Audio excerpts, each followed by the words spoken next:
Bien le bonjour, j'espère que vous allez bien. J'ouvre aujourd'hui le premier vlog des 12 vlogs à venir du coup pour notre défi lecture avec Lucie a lu. Je vous mets la vidéo de présentation où j'en parle juste là dans le petit si vous ne l'avez pas vu et si vous ne savez pas du tout de quoi je parle. Pour la faire courte, avec Lucie on avait envie de s'organiser un petit quelque chose sur l'année 2023 et on va s'envoyer des défis à l'une et à l'autre sur des grands thèmes mensuels. On vous partagera un petit peu des recommandations par rapport à ces défis sur Instagram et on va faire donc chacune une lecture en rapport avec le défi que l'autre nous a donné, qu'on va vlogger et on va vlogger un petit peu tout le processus. Et je vous retrouve aujourd'hui dans cette séance d'ouverture pour ouvrir la petite carte donc que Lucie m'a envoyée. Je la tiens de façon très bizarre pour cacher mon adresse, mais j'ai reçu sa carte il y a quelques jours. J'ai attendu de pouvoir vous l'ouvrir en caméra pour l'ouvrir tout simplement et on va faire ça tout de suite. Alors, c'est plus facile à ouvrir que les paquets cadeaux, mais c'est une carte qui a l'air d'être bien collée quand même. Et c'est une petite carte trop mignonne avec un petit chat et des cadeaux de Noël. Trop mignonne. C'est donc Sonatisme, Laura Darrington Design aux éditions du Désastre si jamais. Créée et fabriquée en France, en Bourgogne, etc. Et elle est absolument trop mignonne et extrêmement en raccord avec mon pull de Noël que je rentabilise pour les dernières fois aujourd'hui. Et alors, qu'est-ce que ça raconte? Décembre 2022. Coucou copine, ce fut un réel plaisir d'aller te choisir une carte. Toujours une bonne excuse pour traîner en librairie, n'est-ce pas? Et quand j'ai vu celle-ci, ça n'a pas fait un pli. Ça m'a beaucoup trop fait penser à toi. Je suis ravie qu'on prenne le temps de s'envoyer une petite carte. C'est un moyen de communication que j'affectionne tout particulièrement, moi aussi. Mais venons-en au fait, le défi mensuel. Donc, nous avions dit janvier, hiver, neige, froid. Et sur cette thématique, je t'invite ou te mets au défi de trouver, lire et filmer un livre, un genre qui te sort de ta zone de confort habituelle. J'ai vraiment hâte de voir ta réaction et de découvrir ton choix. J'espère que tu trouveras l'inspiration et que tu feras une bonne lecture. Surtout, à très vite, ici ou ailleurs. Plein de bisous, Lucie. Un livre, un genre qui te sort de ta zone de confort habituelle. Et ben, je vais aller réfléchir à ça. Et je vais vous filmer peut-être mon choix ou je ne sais pas comment je me débrouille, mais je vais aller trouver ça tranquillement et je vous reprendrai pour vous présenter le livre choisi pour cette catégorie. D'ailleurs, je trouve que c'est un excellent défi pour hiver, neige, froid parce que effectivement le froid c'est un peu l'anti-confort à mon sens en tout cas. J'ai un chat qui vient de me sauter sur les genoux. Est-ce que ça, c'est pas incroyable? Donc le froid, c'est un peu l'anti-confort à mon sens. Et du coup, ça fonctionne plutôt très bien. On va essayer de sortir de ma zone de confort pour janvier 2023. Et je vous dis ça avec une queue qui se balade dans le champ. Avant de commencer, ce serait intéressant de définir ce que c'est ma zone de confort. Ma zone de confort, c'est ça. C'est ça. C'est tout ça, surtout ça là. Ça c'est ma zone de confort. C'est la SFFF, c'est la fantasy, c'est le fantastique, c'est l'imaginaire d'une manière générale et c'est plutôt young adulte maintenant, même si je lis un petit peu de jeunesse toujours. Ça c'est ma zone de confort. Ça c'est très confortable. Et c'est de ça qu'on va essayer de sortir un petit peu pour ce vlog. Je vous reprends littéralement des semaines après le clip que vous venez juste de voir, puisque tout simplement il a fallu que je finisse Dévorez-les tous, que je finisse pas mal de lectures que j'avais en cours. On est aujourd'hui le 19 janvier et le challenge Dévorez-les tous qu'on organisait avec Juliette de la chaîne Livre et Sortilège c'est fini hier. Mes lectures pour ce challenge sont plus ou moins terminées, il m'en reste quelques-unes en cours, mais j'ai plus à me préoccuper de la deadline de ce challenge, donc je peux passer un petit peu à autre chose également, et c'est donc le moment de m'attaquer au défi lecture de Lucie pour ce mois de janvier. Il serait temps, hein, un peu plus... On est presque le 20 janvier, tout va bien. Et donc ça m'a permis de réfléchir à ce que je voulais faire comme lecture pour ce défi et j'en ai trouvé plusieurs, tout simplement parce que les lectures que j'ai sélectionnées sont vraiment toutes petites et je me suis dit que si je lisais qu'un seul des livres que j'avais trouvé, ça allait être un vlog très court. Donc voilà, je vais faire plusieurs livres pour ce défi parce que ça va me permettre en plus de descendre un petit peu ma pile à lire. Donc c'est d'une pierre deux coups. Et le premier livre que j'ai choisi donc pour le défi de Lucie, sortir de mes zones de confort, c'est Scarlett et Novak de Alain Damasio, publié aux éditions Rajo, qui est a priori un thriller et je ne lis quasiment jamais de thriller. Je pense que ça a dû m'arriver 2 fois dans ma vie, grand maximum. Donc écoutez, ce livre-là m'a été offert par Juliette, donc pour notre swap de Noël. Donc c'est encore plus l'occasion de le lire. Comme je vous le disais, il est absolument minuscule. Il fait moins de 60 pages, les marges sont très très grandes. Donc je pense que ça va se lire extrêmement vite. Et voilà, je vais essayer de vous vloguer cette lecture qui promet d'être très rapide. Et le deuxième livre que j'ai choisi pour pallier un petit peu à la petitesse du premier, c'est Convenience Store Women de Sayaka Murata qui est publié aux éditions Granta. Et alors je sais plus ce que je vous ai dit dans mes achats livresques de décembre, peut-être que j'ai dit que c'était une VO, ce qui n'est absolument pas vrai puisque l'autrice est japonaise et la VO est en japonais et je ne lis pas le japonais, donc il s'agit bien évidemment d'un livre en anglais mais qui n'est pas en version originale pour le coup, c'est une traduction du japonais vers l'anglais. Et donc c'est un livre qui m'a été offert à Noël du coup par la copine de mon frère que je remercie au passage si jamais tu passes par là, et qui me fait également très très très envie. Alors comme je le disais, c'est un livre dont je ne connaissais je pense pas du tout l'existence auparavant et que depuis que je l'ai dans ma pile à lire, je le vois absolument partout, donc c'est très bien parce que ça me donne encore plus envie de l'en sortir. Je crois qu'il y a une espèce de critique un petit peu de pas mal de choses au niveau de la société, typiquement au niveau de la société japonaise a priori. Ça me sort un petit peu de ma zone de confort parce que c'est pas forcément le genre de livre vers lequel je me serais tournée toute seule je pense, mais néanmoins il m'intrigue énormément et en plus c'est en anglais donc c'est d'autant plus de raison de me sortir un petit peu et de me mettre un coup de pied aux fesses pour continuer à lire en anglais. Et voilà, il est pas très très long non plus, mais il est un petit peu plus, hein. Il fait un petit peu plus de 160 pages, donc je pense que ce sera lu assez vite même si c'est en anglais. J'avais feuilleté un petit peu, le niveau est assez accessible, je pense que ça va pas trop me poser de soucis. Et si jamais je le lis suffisamment vite pour me dire que j'ai encore un petit peu le temps dans ce vlog ou que sais-je, j'ai également Earthling donc de Sayaka Murata, toujours aux éditions Granta, qui m'a été également offert à Noël et qui est donc un autre roman de l'autrice dans la même veine si je ne dis pas de bêtises. Alors on m'a dit qu'il fallait commencer par Convenience Store Woman et lire celui-là ensuite. Il est un tout petit peu plus long, il doit faire 200 pages, quelque chose comme ça.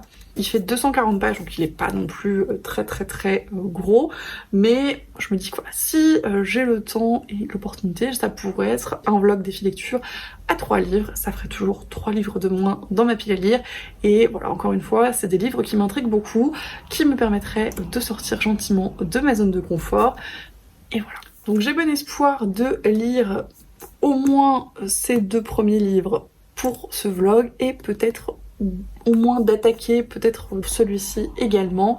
Dans tous les cas, je vais vous embarquer avec moi et voir un petit peu comment ça se passe, mais ils me font très envie et je pense que voilà, sur quelques jours, ça peut être très sympa d'enchaîner ces petites lectures. Donc écoutez, c'est parti, on va voir ce que ça donne.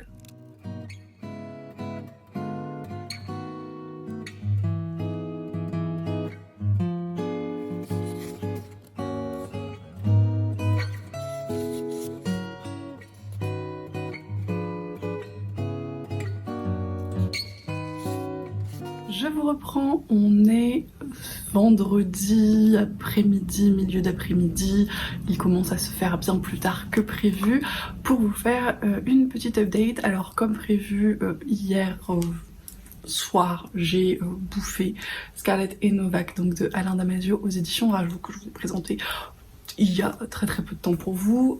Voilà, il fait moins de 60 pages, c'est écrit assez petit mais vous allez voir que les interlignes sont énormes et que les marges sont très grosses aussi. En plus il y a des chapitres comme ça qui prennent finalement presque 2 pages et demie parce que c'est à prendre la place quoi. Donc globalement ça se lit très très vite, je pense que je l'ai lu en une grosse demi-heure, peut-être 3/4 d'heure, mais c'est tout. Et c'était plutôt pas mal. Alors Alain Damasio, moi je le connais que dans L'Or du Contrevent, qui est un roman de fantasy assez particulier avec une langue très très impactante et très très différente de tout ce que j'ai pu lire d'autres globalement dans ma vie. Là, la langue est beaucoup plus simple, le style est beaucoup moins marqué, après on retrouve des petites touches de ce qu'on connaît de l'auteur, en tout cas de ce que je connais de l'auteur, mais voilà, c'est beaucoup moins prégnant. On est dans un récit qui se veut, a priori, de ce que j'ai cru comprendre, plutôt adressé à un public jeune adulte, donc un peu plus simpliste entre guillemets, et donc qui est un thriller. Alors je veux pas trop vous en dire sur le résumé parce que tout simplement le truc fait moins de 60 pages, donc si je commence à vous le résumer, je vous ai littéralement tout spoilé, mais on va s'intéresser un petit peu à la technologie, au rapport avec la technologie, avec l'intelligence artificielle notamment, et à sa présence dans notre quotidien et à la place qu'elle prend. On est dans un récit un petit peu d'anticipation ici, avec notamment voilà, des technologies qui ont un petit peu avancé par rapport à ce qu'on a nous actuellement, mais on retrouve quand même des prémices qu'on pourrait avoir maintenant, mais poussées un petit peu au maximum si on veut. Et c'était plutôt intéressant, encore une fois, c'est très bien écrit, le rythme est bien maîtrisé, voilà, on a envie de lire, en plus, voilà, j'ai envie de vous dire, on a envie de lire et ça se lit très très vite, donc c'est pas du tout un problème, et c'était plutôt une bonne lecture, j'ai passé un bon moment, il y a des réflexions intéressantes, il y a des partis pris intéressants, mais alors ce qui m'a un petit peu dérangé dans ce récit, c'est le côté très glauque parfois, pour lequel finalement on comprend pas forcément le pourquoi du comment et le point de vue. Enfin, il y avait des petites choses qui m'ont un petit peu tiqué, et sans que finalement ce soit vraiment explicité ou qu'il y ait une raison derrière, donc c'était un petit peu dommage peut-être. Et la deuxième chose, c'est que c'est un roman qui se veut a priori à destination, comme je vous disais, d'un public jeune adulte, et je trouve que c'est toujours très facile dans ce type de récit où on dénonce un petit peu les technologies, la place de tout ça dans la vie, de s'adresser à un public jeune adulte, en sachant que à l'heure actuelle, je pense que on est énormément, et pas que dans les jeunes adultes, à passer énormément de temps sur nos smartphones, sur les écrans en tout genre, etc. Donc c'est un peu toujours facile de dire que ce sont les adolescents, que ce sont les jeunes adultes qui sont la cible de ce genre de récit. Je pense que c'est plutôt à mettre en grande généralité, parce que maintenant c'est difficile, je pense, dans le monde dans lequel on vit, de ne pas avoir un minimum d'acquaintance avec la technologie. Donc voilà, je pense que le public cible est un petit peu facile, et c'est ce qui m'a le plus, je pense, dérangé dans cette lecture, c'est qu'on a l'impression voilà, qu'on essaie de matraquer un message à un certain type de population, alors que globalement ça pourrait très bien marcher pour beaucoup plus de gens, et je trouve ça un petit peu dommage. Mais globalement c'était une bonne lecture, j'ai passé un bon moment, et encore une fois il y a des choses intéressantes, donc si jamais c'est un livre qui vous intéresse, je ne peux que vous le recommander. Et du coup, là-dessus, j'ai attaqué Convenience Store Woman, donc de Sayaka Murata, aux éditions Grand A. Encore une fois, je vous l'ai présenté juste avant pour vous. Donc, un des 2 livres en anglais que j'aimerais peut-être lire pendant ce vlog. Si je termine déjà celui-là, ce sera très bien. J'en suis à un peu plus d'une vingtaine de pages sur les un peu plus de 160 qu'il contient. Et pour l'instant, j'aime beaucoup. Le style est très accessible. J'aime énormément l'héroïne, et pour toutes les questions qu'elle va, je pense, développer plus tard, notamment parce que dans les premières pages du récit, on voit un petit peu ce qu'a été sa vie et comment elle en est venue à travailler dans cette supérette. Et par plein d'aspects, je pense que c'est un personnage très intéressant, notamment en termes de troubles du spectre autistique, ou en tout cas d'inadaptation, d'inadéquation avec la société, et c'est un personnage qui m'a l'air vraiment passionnant, donc j'ai hâte de voir ce que ça va donner. Pour l'instant on est vraiment dans l'initiation du récit et dans le fait qu'elle adore la vie à la supérette, parce que c'est une vie qui est extrêmement cadrée, dans laquelle on lui a vraiment donné tous les codes et toutes les façons d'interagir avec les gens, et où vraiment elle sait où elle va et elle a pas d'interaction bizarre, parce que tout est vraiment bien défini, et du coup c'est hyper confortable pour elle, à contrario de toutes les interactions qu'elle a pu avoir dans sa vie auparavant et sur lesquelles on est revenu un petit peu, et qui certaines fois effectivement font dire que peut-être il y a un problème d'ordre relationnel, ou en tout cas de compréhension de pas mal de choses en termes de ce qui est socialement acceptable ou non. Donc c'est en ça que le personnage est vraiment très très intéressant, et où la narration est très bien construite parce qu'elle nous amène progressivement à ça. On est dans la tête donc de ce personnage de Keiko, et on voit que elle finalement ne comprend pas, et même des années plus tard ne comprend toujours pas les problématiques qu'ont soulevé certaines de ses réactions. Et voilà, c'est en ça que c'est vraiment très très intéressant, très très intelligent, et il me tarde d'y replonger et de lire la suite. Mon seul regret, je pense, c'est que je le lis plus doucement que ce que j'aimerais, tout simplement parce que c'est en anglais, et même si le style est très très accessible et très agréable et j'aime beaucoup la plume, et je lis moins vite en anglais qu'en français, c'est une réalité. Mais encore une fois, ça m'aide à sortir de ma zone de confort et c'est plutôt très très cool. Donc je vais le continuer un petit peu, j'ai 2-3 petites choses à faire cet après-midi, donc peut-être que je vous emmènerai là-dedans également, parce que c'est aussi un petit peu le but du vlog, j'ai envie de vous dire. Et puis je vous retrouve un petit peu plus tard pour vous dire comment j'ai avancé.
Je vous reprends, on est vendredi soir, du coup je suis en train de continuer ma lecture de Convenience Store Women, et c'est très particulier et c'est très crispant par plein d'aspects. C'est pour ça que j'avais envie de m'exprimer un peu à ce sujet. J'en suis à un tout petit peu moins de 100 pages sur les 160 et quelques du bouquin, et alors j'aime beaucoup toujours le style, j'aime beaucoup le personnage principal de Keiko qui définitivement a un trouble du spectre autistique, parce que dans sa façon de ce que j'en comprends et de la façon dont est traité le personnage, en tout cas, il y a des choses dans la société qu'elle ne comprend pas, qu'elle n'arrive pas à saisir, et du coup sa vie tourne autour de la supérette, parce que c'est l'endroit où elle se sent en sécurité, c'est l'endroit où elle comprend ce qui se passe, et c'est l'endroit qui lui permet de se ressourcer quand elle expérimente des choses dans sa vie qui sont un petit peu plus compliquées en termes notamment de sociabilisation.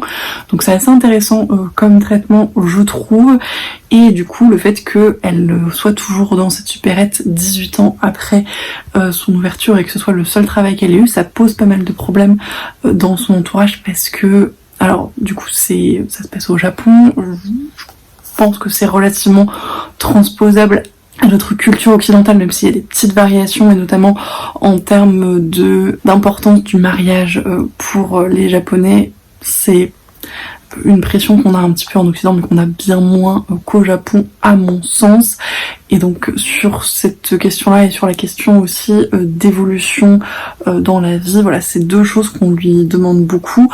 Pourquoi est-ce qu'elle n'est pas encore mariée et pourquoi est-ce qu'elle travaille toujours dans cette supérette alors que c'est pas le job le plus intéressant du monde, et elle est en permanence obligée de se justifier sur ces deux questions-là.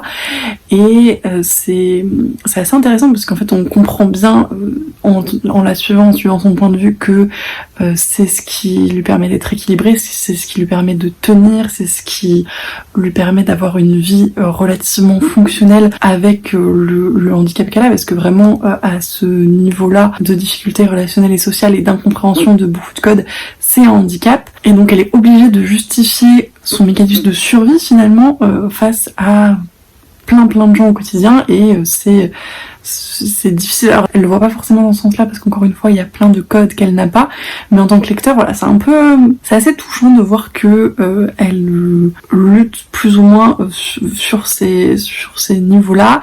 Et puis donc il y a un personnage qui rentre en jeu autour de 30-40 pages, qui est un personnage extrêmement crispant, qui a vraiment tous les clichés du sexisme et du machisme, et qui arrête pas de pérorer sur le fait que finalement on est toujours à l'âge de pierre, et que c'est les hommes forts qui ont les plus jolies femmes, et que lui, pauvre malheureux, et personne le regarde parce que finalement on est toujours dans cette dynamique là, et que si on lui laissait l'occasion il ferait des grandes choses, mais que forcément là c'est pas possible. Et vraiment, mais ce personnage est absolument insupportable, et c'est ça crispe un petit peu Keiko dans les choses qu'il ne respecte pas, notamment par rapport à la supérette, mais finalement elle voit pas forcément le problème en soi, parce que, et bien encore une fois, parce que je pense qu'elle a il y a un certain nombre de codes qu'elle a pas, et que du coup cet aspect de sexisme et cet aspect hyper problématique de énormément de choses qu'il dit, et de tout l'aspect prédateur qu'il a, c'est pas quelque chose qui la perturbe plus que ça. Et du coup il y a une espèce de décalage un petit peu particulier entre donc son point de vue à elle qu'on suit, et ce qu'on se dit nous en tant que lecteur en voyant ce personnage en particulier, et en l'écoutant et en le suivant, qui est assez étrange. Et donc là ils sont en train d'avoir une conversation, et c'est juste surréaliste en fait, le fonctionnement de ce mec et les réactions que ça entraîne chez Keiko. Donc voilà, c'est vraiment très bizarre. J'aime beaucoup ma lecture, je trouve ça très intéressant. J'aime vraiment le style des personnages, et encore une fois plein de choses qui sont abordées, mais ouais, c'est vraiment une drôle de sensation en lisant, parce que c'est très particulier. Mais en tout cas pour l'instant c'est très chouette, et je vous ferai des updates quand j'aurai un petit peu plus avancé. J'ai pas beaucoup avancé, mais du coup ils ont un petit peu discuté, et Keiko a opposé à son espèce de lamentation perpétuelle sur le fait qu'il était un pauvre petit homme incompris qui n'arrivait à rien parce que on ne le laissait pas faire, etc. Une espèce de logique assez froide qui, encore une fois, est très cohérente avec son personnage, et le fait que très clairement il y a des filtres sociaux qu'elle n'a pas, et c'était formidable, mais je suis vraiment pas sûre qu'ils se comprennent très bien à plusieurs niveaux. Et là encore une fois, donc il y a, je vais pas tout vous dire parce que là je pense que je suis en train de vous parler d'une grosse partie du roman, mais il va probablement se passer quelque chose pour lequel je ne suis pas certaine qu'elle comprenne toutes les implications, et que lui est... Donc j'ai un peu peur de ce que ça va donner, mais ça, encore une fois, ça avance bien. Il va me rester une 60aine de pages, je pense. Je sais pas si j'aurai le temps de le finir ce soir ou demain matin, mais je vous en parlerai, et je crois que je viens de perdre ma page. Non, c'est bon, tout va bien, nous sommes sauvés. Donc je vous en reparlerai tout à l'heure ou demain en fonction de comment j'avance. Je vous reprends donc samedi matin, on est le 21 janvier, il doit être plus de 10 heures parce que je me suis pas levée très tôt aujourd'hui, mais parce que hier soir assez tard j'ai fini donc Convenience Store Woman de Sayaka Murata et je vous ai fait des petits clips je crois pendant ma lecture. C'était vraiment très étrange comme expérience. Encore une fois c'est un petit peu le thème de cette vidéo, c'est un genre de livre que je ne lis pas forcément très souvent, fait sortir de ma zone de confort et c'était vraiment une très bonne expérience de lecture. J'ai vraiment beaucoup aimé, j'étais à fond dedans alors que c'est un livre qui finalement est un petit peu tranche de vie, enfin il n'y a pas énormément de suspense, de twist etc. Les enjeux c'est plutôt dans les personnages et dans leurs évolutions et dans ce qui va devenir d'eux à la fin. Et je reviendrai pas sur ce que j'ai dit hier, j'aime vraiment beaucoup le personnage de Keiko et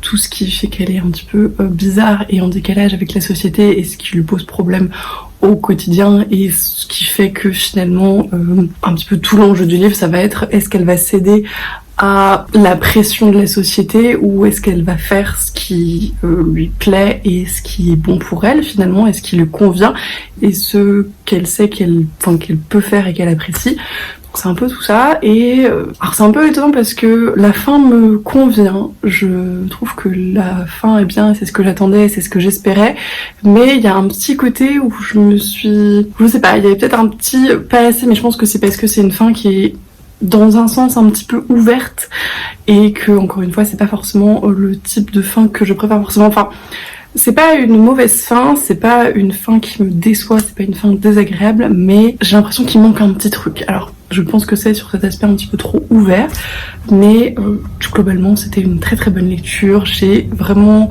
beaucoup apprécié les questionnements que ça mettait en jeu donc sur le personnage de Keiko, sur tout l'aspect sexisme et vision de la société qui est juste extrêmement pesant et assez atroce. Enfin il y a des choses qu'on lui dit et qu'on lui dit en face, qu'on lui balance à la figure qui sont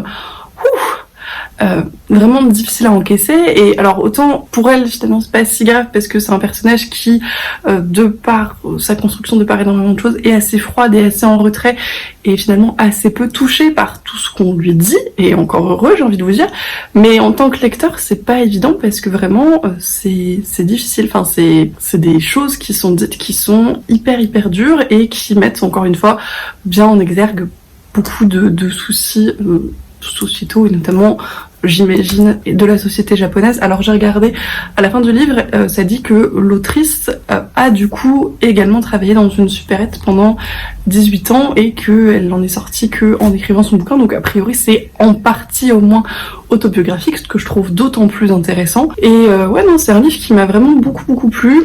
Très différent de tout ce que je lis globalement habituellement, mais très cool, très intéressant. J'ai beaucoup aimé le style d'écriture. Alors bon, c'est une traduction en anglais du japonais, mais je trouvais ça très agréable, très fluide. J'ai pas eu de soucis particuliers dans ma lecture.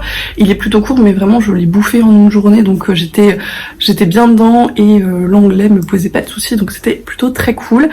Et je suis ravie de l'avoir sorti de ma pile à lire assez rapidement puisque je l'ai reçu en décembre, mais à l'occasion de ce défi, et c'était vraiment une très bonne expérience de lecture. Ce qui me fait dire que on est encore en janvier et j'ai un peu envie de prolonger le truc, et il me reste donc celui-ci dans ma pile à lire, donc Earthlink, toujours de Sayaka Murata, que je vous ai présenté en début de vidéo. Et je suis encore dans la vibe, je suis encore dans le mood de cette espèce de truc un peu bizarre et cette ambiance un petit peu particulière et ces personnages très différents de ce qu'on peut voir habituellement et ce traitement un petit peu particulier. Donc j'ai très envie de voir ce que ça donne. Alors celui-là je n'ai pas lu le résumé, je ne sais pas du tout de quoi ça s'agit, mais il me tente beaucoup. J'ai envie de continuer dans cette lancée expérimentale de ces livres qui sortent un petit peu de ce que je lis habituellement et en plus en anglais, donc voilà. Je ne vais pas le commencer de suite parce que comme je vous le disais, on est samedi matin, on est le 21 janvier et c'est le début du readathon organisé par Nina Quill, et il n'est pas dans ma pile à lire pour le readathon, et en plus si je veux pas que les deux vlogs overlap, voilà, je vais le lire un petit peu en décalé, donc je pense que je le commencerai la semaine prochaine et je vous en reparlerai à ce moment-là. Mais ouais, j'ai bien envie de continuer là-dedans. En plus, ça me ferait sortir un 3e livre de ma pile à lire pour ce vlog et pour ce défi, donc c'est assez formidable. Et du coup, voilà, c'est mon objectif pour la semaine prochaine et je vous tiendrai au courant dans les prochains plans.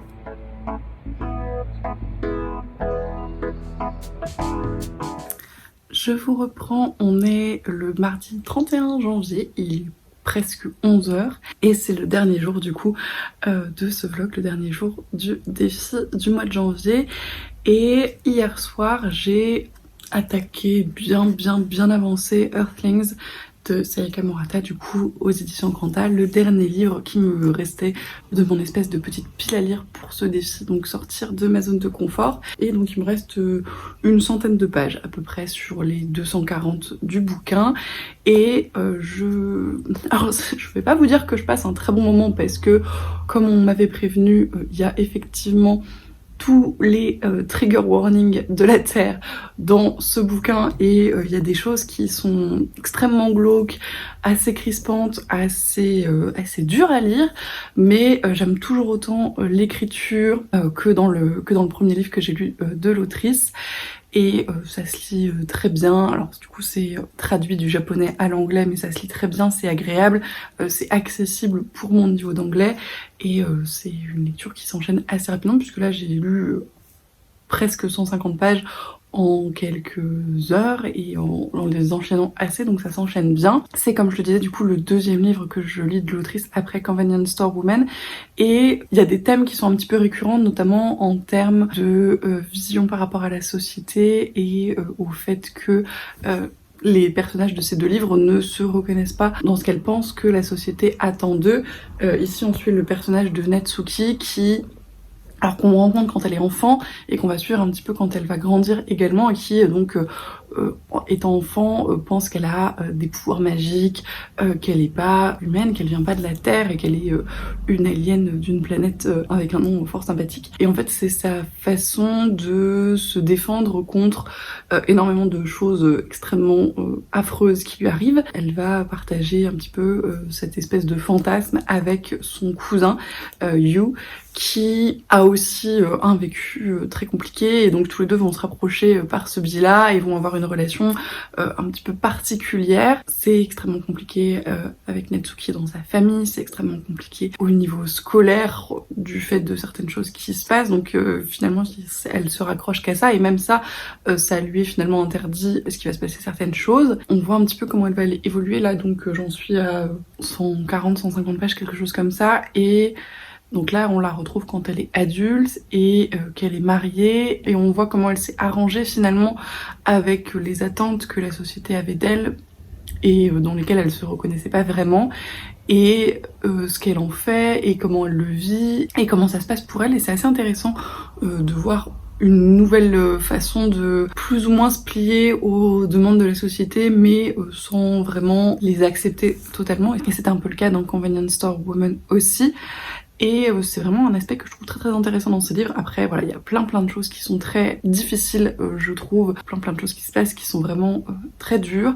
C'est des personnages qui sont également intéressants parce que dans le fait qu'ils ne se reconnaissent pas dans la société, c'est des personnages qui sont très particuliers de par leur fonctionnement et de par leur psychisme également. Là, même adulte, Natsuki continue à avoir cette espèce de fantasme d'un autre monde auquel elle appartiendrait et qui lui conviendrait mieux que l'usine, elle appelle ça, de la société qui veut qu'on soit un membre fonctionnel et qui veut qu'on produise des enfants pour perpétuer un petit peu les gènes, etc. Donc il y a toute une critique de ça qui est vraiment très intéressante et des personnages qui sortent vraiment de l'ordinaire et qui sont aussi intéressants à suivre, mais c'est vraiment une lecture particulière et des thèmes qui sont difficiles et des façons d'aborder les choses qui sont difficiles parce que comme les personnages sont particuliers, on a l'impression que Natsuki a une espèce de recul sur pas mal de choses, alors de façon consciente ou non, et probablement aussi avec cette espèce de truc protecteur, de cette espèce de fantasme qui fait que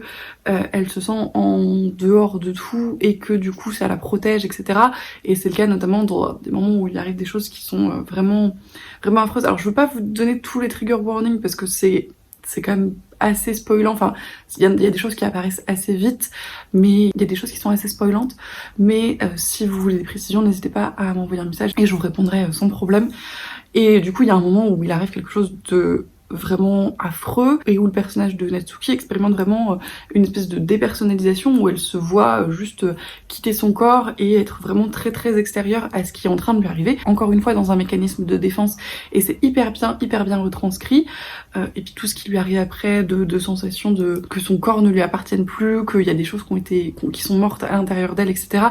Ça marche hyper bien, mais du coup c'est quelque chose qui persiste un petit peu finalement dans la suite. On a vraiment l'impression qu'elle garde cette vision extérieure, même si c'est un petit peu moins marqué, qui ont fait que parfois elle est assez froide finalement face à ce qui lui arrive, mais encore une fois je pense que c'est son mécanisme de défense et que vu tout ce qui lui tombe dessus, ce serait compliqué autrement.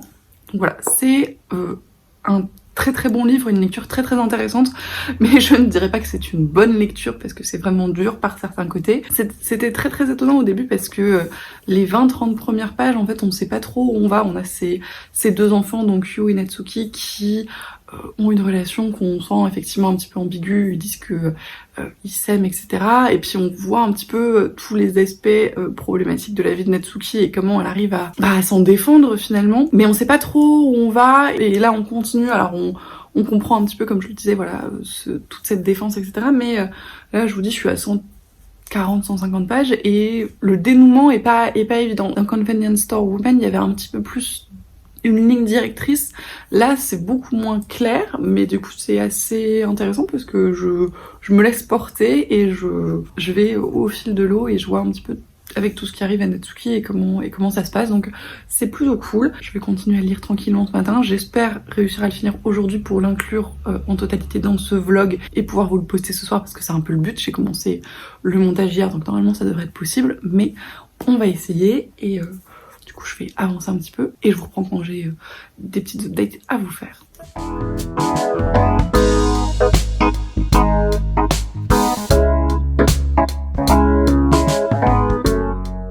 Du coup, j'ai un peu avancé. Il doit me rester 70 pages, quelque chose comme ça. Et c'est vraiment, c'est une lecture très particulière. Il y a des trucs qui sont très dérangeants, outre tous les trigger warnings de la Terre, dans le sens où c'est des personnages qui sont très particuliers, très bizarres, très différents de personnages classiques dans leur façon de voir les choses et dans leur espèce de fantasme alien, etc. Et là, typiquement, donc il y a un personnage qui veut essayer de sortir des espèces de carcans de la société en essayant des tabous un petit peu particuliers. Donc là, il est en train de discuter tranquillement du fait qu'il veut essayer d'avoir une relation sexuelle avec son grand-père qui est dans un état végétatif. Voilà.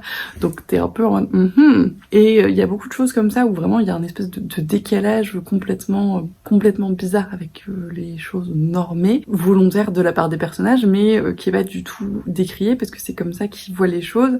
Et notamment le personnage de Natsuki est en train d'écouter ce personnage et dire oui, alors, je suis pas sûre que ça fonctionne très bien, mais vas-y, essaye. De toute façon, il y a plein de moments où ça arrive et où c'est pas grave, donc elle voit pas le problème en soi en fait. Et c'est vraiment des personnages qui sont intéressants mais qui sont extrêmement bizarres. On voit aussi dans les pages que j'ai lu un petit peu là, à quel point il y a une ingérence des gens autour de Natsuki et dans ses relations, etc. Donc là ils sont en gros revenus à la montagne, là où elle a passé pas mal de temps quand elle était enfant, et ils y restent un moment parce que ils aiment bien, ils apprécient, etc. Et sa sœur débarque pour leur demander des comptes et leur demander quand ils comptent revenir, et que quand même il faudrait pas rester trop longtemps là-bas et il faudrait rentrer pour commencer à faire des enfants. Donc c'est quand même, voilà, en termes de pression sociétale, on est quand même sur un truc assez intéressant. Donc il y a plein de trucs comme ça qui sont vraiment intéressants, mais c'est une lecture extrêmement bizarre. Ça se lit très bien, c'est intéressant et tout ça, mais c'est un peu bizarre par plein d'aspects. Donc je vais continuer, je pense que je vais le finir tranquillement là et je vous dirai un petit peu ce que ça donne. Autre chose aussi, c'est que le personnage de Natsuki, donc qu'on suit, c'est un récit à la première personne, hein, tout est au jeu. C'est un narrateur qui est pas du tout fiable. Et donc on commence l'histoire, on la suit quand elle est enfant, après donc on la suit quand elle est adulte, quand elle est mariée. et il y a des petits retours en arrière sur certaines choses, et en fait comme à plein de moments quand elle était enfant elle avait cette espèce de fantasme magique alien, et bah en fait elle a transposé plein de choses un petit peu traumatisantes qui lui sont arrivées sur ce spectre-là, encore une fois dans un mécanisme de défense, mais elle le raconte comme si ça s'était passé vraiment sur ce point de vue magique bizarre. Et du coup, c'est à nous de refaire le travail en disant oui, alors du coup, qu'est-ce qui s'est vraiment passé? Parce que probablement, c'est pas tout à fait ça. Et après, on a des petites choses qui arrivent de la réalité pour donner un petit peu plus d'informations. Mais du coup, c'est aussi une narration qui est très particulière en ce sens-là, parce que à plein de moments, en fait, on peut pas du tout croire ce que Natsuki raconte, parce qu'elle est complètement dans ce délire-là, et dans un aspect qui est quand même assez assez délirant à plein de moments. Donc il y a des choses à retransformer derrière, mais c'est vraiment intéressant comme narration, parce que c'est très particulier, très cohérent avec le personnage et ses pensées d'une manière générale. Et non, c'est très intéressant. Donc pour l'instant, encore une fois, je peux pas dire que je passe un bon moment, parce que le livre étant très particulier et plein de choses qui se passent étant très étranges et dérangeantes, encore une fois parfois, c'est pas un bon moment à proprement parler, mais c'est vraiment une lecture qui se fait très bien, c'est très très intéressant, et c'est un livre que j'apprécie d'une manière générale. Voilà, on va le dire comme ça plutôt. Donc je continue un petit peu et je vous en reparle tout à l'heure. C'est encore moi. Il y a un des gros trigger warning de ce livre qui est sur les agressions sexuelles, sur le viol, sur le harcèlement, etc. Et c'est vraiment extrêmement bien traité, je trouve. D'une part parce que ça arrive à Natsuki quand elle est vraiment extrêmement jeune, et je trouve que c'est bien traité à ce niveau-là, parce que il y a plein de moments où elle essaye de réaliser ce qui se passe et où c'est compliqué. Il y a un passage où elle dit quelque chose de très intéressant quand ça commence à devenir vraiment très bizarre. Elle dit que c'est difficile de mettre des mots sur quelque chose qui est juste un tout petit peu pas normal, et que du coup elle arrive pas à l'exprimer, elle arrive pas à en parler, et c'est donc ce qu'elle est en train de vivre. Et en fait progressivement quand ça augmente en intensité, quand ça augmente en anormalité, et ben c'est plus en plus difficile d'en parler, parce que elle en a pas parlé initialement et qu'elle sait pas à qui en parler. En plus c'est très compliqué dans sa famille, etc.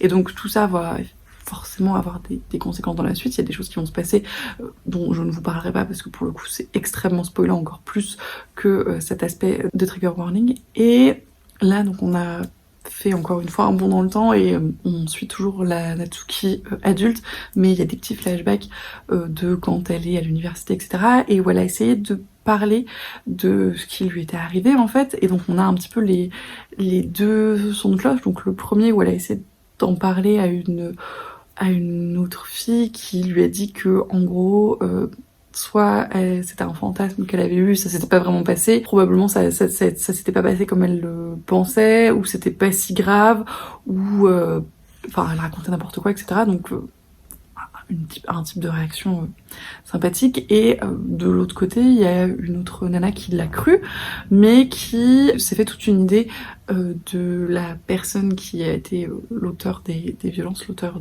des agressions, qui n'est pas du tout ce qu'il est en réalité, qu'il a imaginé en gros comme un vieux pervers dégueulasse, alors que c'est pas du tout le cas, mais parce que probablement c'était plus facile aussi, et que c'est un petit peu l'imaginaire collectif, et qui d'autre part comprend pas pourquoi des années plus tard ça lui pose toujours problème, en sachant qu'en plus à son sens c'était pas si grave, parce que l'agression n'a pas été jusqu'au bout entre guillemets, enfin, et que du coup c'est pareil, elle comprend pas pourquoi ça perturbe autant Natsuki des années après. Et je trouve que ces deux réactions, d'une part assez réalistes et d'autre part hyper intéressantes sur le fonctionnement de encore une fois la culture du viol, et de plein de choses qui sont un petit peu dans la façon dont on considère les violences sexuelles et dans la façon dont on les visualise. Si c'est quelqu'un de jeune, de beau, etc., enfin c'est pas possible en fait, c'est n'importe quoi parce que il a pas besoin, parce que je sais pas machin, c'est ridicule et c'était une petite fille à l'époque donc elle avait pas ce type d'intérêt et c'est probablement elle qui l'a arrivé, etc. Et de l'autre côté, donc à contrario, forcément un agresseur c'est quelqu'un de vieux, de moche, de gros, de laid. Et si c'est pas un rapport hétéro classique, c'est pas vraiment un viol, c'est pas vraiment aussi grave et du coup, on s'en remet plus facilement en fait. Enfin, il y a tout cet aspect-là qui, je trouve, est très très bien traité, très choquant dans la façon dont c'est abordé parce que du coup, on a les visions des personnages à qui Natsuki en parle et sa réaction derrière qui, alors, encore une fois, c'est un personnage un petit peu particulier et assez froid, donc elle est pas si choquée que ça par rapport à ce qu'on lui dit, enfin en tout cas de ce qu'elle nous rapporte, mais du coup je trouve que c'est d'autant plus choquant en tant que lecteur parce qu'on se prend vraiment tout ça dans la figure et c'est assez dur. Donc voilà, je trouve que c'est un très bon traitement de ce genre de problématique, mais encore une fois c'est assez dur à lire, donc voilà, si c'est un livre qui peut vous intéresser, soyez préparés, et moi je vais continuer ça et le finir tranquillement parce qu'il me reste vraiment pas grand chose, mais c'est vraiment c'est très perturbant. Eh bien, je viens de finir et c'est extrêmement dérangeant. C'est à la fois extrêmement fascinant et extrêmement dérangeant comme lecture, jusqu'à, je sais pas, les 2/3, un peu plus des 2/3. On se dit ok très bien, c'est chelou mais soit on sait pas trop où ça va, et après ça part mais vraiment dans des proportions assez particulières. Effectivement, tous les trigger warnings de la Terre, vraiment. Il en manquait un et ça a été l'occasion de le remplir, entre guillemets, là, pendant les 40 dernières pages, et c'était extrêmement chelou. Je sais pas trop ce que je pense de cette lecture. Encore une fois, enfin, comme je le disais, c'est à la fois extrêmement dérangeant et extrêmement fascinant. C'est très bien écrit en termes de personnages et de psychologie et de la façon dont ça évolue et de la façon dont on est progressivement amené à tout ça. C'est très très intéressant, mais c'est extrêmement dérangeant, extrêmement perturbant. C'est pas une lecture à mettre entre toutes les mains, c'est pas une lecture facile, mais c'est très intéressant. C'est vraiment, je pense que j'y suis allée crescendo là dans ce vlog. C'est extrêmement en dehors de ma zone de confort, c'est en dehors de la zone de confort de tout le monde, je pense. Ouais, c'est glauque, c'est bizarre, c'est voilà, encore une fois extrêmement dérangeant, mais à la fois fascinant, et je ne sais pas ce que j'en pense et je ne sais pas si je peux en penser quoi que ce soit. C'est un livre qui s'est lu vite, c'est un livre dans lequel j'étais vraiment à fond et j'avais envie de voir un peu comment ça a tourné. La fin, un petit peu comme Convenience Store Woman, alors c'est une fin très très ouverte pour le coup, ça finit juste, ça finit, donc c'est en plus pas forcément le type de fin que j'apprécie le plus parce que vraiment on est un peu lâché comme ça, mais encore une fois par rapport au type de bouquin c'est vraiment cohérent et je sais pas comment ça aurait pu finir autrement finalement. Donc non, c'est un livre c'est un livre cohérent, c'est un livre qui est bien ficelé, c'est un livre qui est intéressant, mais encore une fois très dérangeant, et je pense que je vais le processer un moment, je vais lire autre chose, hein, une lecture un peu plus légère, un petit peu plus normée en tout cas, parce que vraiment c'est extrêmement perturbant, mais je suis contente de l'avoir découvert parce qu'il pose plein de questions intéressantes, et encore une fois sur le traitement de pas mal de choses, c'est notamment comme pour Convenience Store Woman, sur la société, sur la culture du viol, sur le sexisme, sur tout l'aspect agression sexuelle, etc. C'est très bien fait. Sur le dernier tiers, la dernière partie, je suis un petit peu moins claire, mais encore une fois parce que c'est vraiment différent de tout ce que j'ai pu lire ou expérimenter avant, et c'est difficile du coup d'avoir un vrai avis sur la question. Je sais pas si j'ai un vrai avis sur la question, à part que, encore une fois, c'est cohérent, c'est bien fait, mais c'est très bizarre et très dérangeant. À part ça, je sais pas quoi dire d'autre. C'est une lecture qui peut pas laisser indifférente, je pense, à ce niveau-là. Donc ouais, très bizarre, mais très intéressant. Et je pense que ça conclut très bien ce vlog, donc ça aurait été des lectures différentes, mais c'est un peu le but aussi, et voilà, je suis contente de l'avoir lu, je suis contente de l'avoir lu aussi rapidement parce qu'encore une fois, je l'ai lu il y a pas très longtemps, donc c'est plutôt très cool. Ça m'a fait plaisir aussi de relire en anglais comme ça, donc c'était plutôt très très chouette, et je vais processer le contenu de ce truc au fur et à mesure. Je sais pas encore si je vous en reparlerai en dernière lecture parce que ces vlogs là vont être, je pense, assez précis sur les livres, donc ça va dépendre. Si j'ai des choses à dire, je verrai.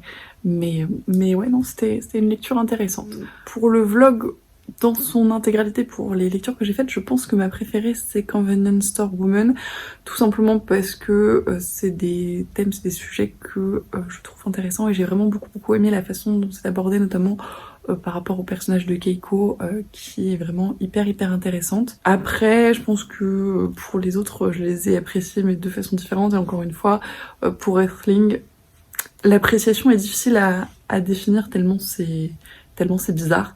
Donc voilà, je peux pas trop vous en dire plus, c'est vraiment un avis qui n'a pas trop de sens. Mais bref, je pense que je vais finir ce vlog là. Après, j'ai reçu aujourd'hui la deuxième carte de Lucie, donc pour le défi lecture de février, donc c'est plutôt très bien en termes de timing puisqu'on est le 31 janvier, donc c'est parfait.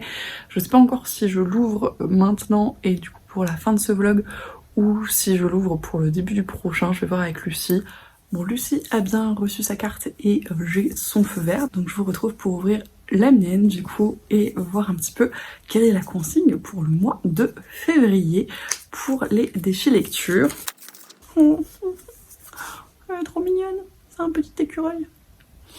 C'est Christmas Nature Trail, The Art File, imprimé en Grande-Bretagne, et l'illustratrice c'est Kate Is. Et le petit écureuil est beaucoup trop mignon. Alors, qu'est-ce que ça dit? Eh bien, le bonjour. Je suis toujours aussi ravie de prendre le temps de te choisir une carte puis de t'écrire. Cette carte m'a tapé dans l'œil, elle m'a fait penser aux couvertures de Nanominovic avec une colorimétrie rouge à lèvres. C'est vrai. Ça y est, me voilà obnubilée par le rouge à lèvres. On a un truc hein, avec Lucie, on essaye de changer de teinte régulièrement, c'est assez drôle. Bon, venons-en au défi. Donc pour février, nous avons choisi le thème amour, et je te mets au défi de lire un ouvrage sans relation amoureuse romantique. J'ai si hâte de découvrir ta lecture, tes lectures, et de découvrir mon défi. Merci pour tous ces moments et tous ces échanges encore une fois. Gros bisous Lucie, et gros bisous à toi aussi.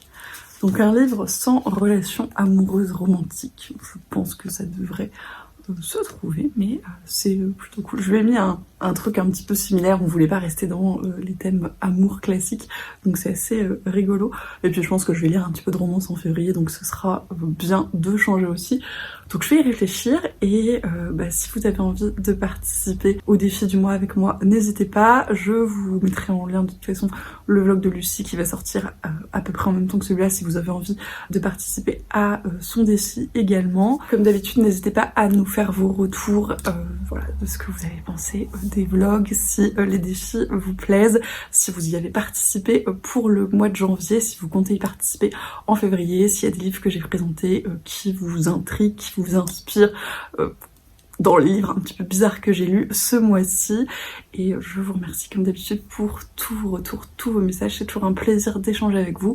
Je vous souhaite bien évidemment d'excellentes lectures et je vous dis à la prochaine.